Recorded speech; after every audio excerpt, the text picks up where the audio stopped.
মানে আপনি বলছেন সুজিত বসু দেশ ছেড়ে পালানোর জন্য প্রস্তুত ছিলেন, এটা তো বড় বড় দাবি করছেন আপনি। এইটা আমাদের কাছে খবর, সূত্রের খবর, যে দেশ ছেড়ে পালানোর জন্য উনি প্রস্তুত ছিলেন, এগুলো সব আমরা জানতে পারছি। সেই কারণেই আমার মনে হয় তৎপরতাটাও আরো বেড়েছে। তো অসুবিধা হচ্ছে এই যে পুজো এসবগুলো করতেন, এইসব গুরু দায়িত্বগুলো এখন কে নেবেন? ওনার যেসব সতীর্থ ছিল, এই নিতাই নির্মলরা, কেষ্ট বিষ্টুরা, তাদের এখন কি হবে? আমার মনে হয় কান টানলেই মাথা আসে। এই কেষ্ট বিষ্টু নিতাই নির্মলেরও কিন্তু এবার জায়গা করতে হবে শ্রীঘরে।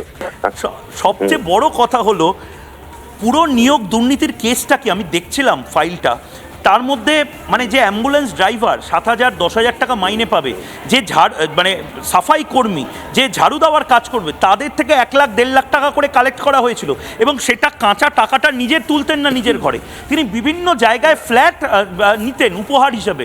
মানে আমি হয়তো একটা আপনার থেকে কোল্ড ড্রিঙ্কস বা হয়তো একটা পান উপহার নিতে পারি, এখানে তো প্রতিদিন ফ্ল্যাট উপহার দেওয়া নেওয়া চলতো দাদা। এক্স্যাক্টলি, এদের দুর্নীতির যে মাপকাঠি না, আমি আপনি এসব হিসেব করে পারবো না।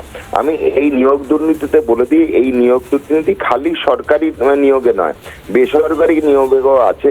বেসরকারি হাসপাতালে আমি একটা নতুন নিয়োগ দুর্নীতির কাগজ নিয়ে এখন ঘুরছি, সেগুলো ভালো পুষ্টিকরণ করি। তবে আভাসে পেয়েছি সামান্য সুইপার এবং ওয়ার্ড বয়, এইসব চাকরিতেই পৌর পিতা এবং পৌর মাতারা ইনভলভ। প্রত্যেকটা চাকরি 10 থেকে 15,000 টাকার বিনিময়ে বিক্রি করা হয়। এটা বেসরকারি হাসপাতালের ওয়ার্ড বয়, সুইপার, এদের চাকরি। আপনি বুঝতে পারবেন, এদের প্রমোশনেরও টাকা নেওয়া হয়। মানে কেউ সুইপার থেকে ওয়ার্ড বয় হবে, একটু পদোন্নতি, তাতেও কিন্তু কাটপানি দিতে হবে। কাটপানি ছাড়া এরা কোনো সময় এগোবে না।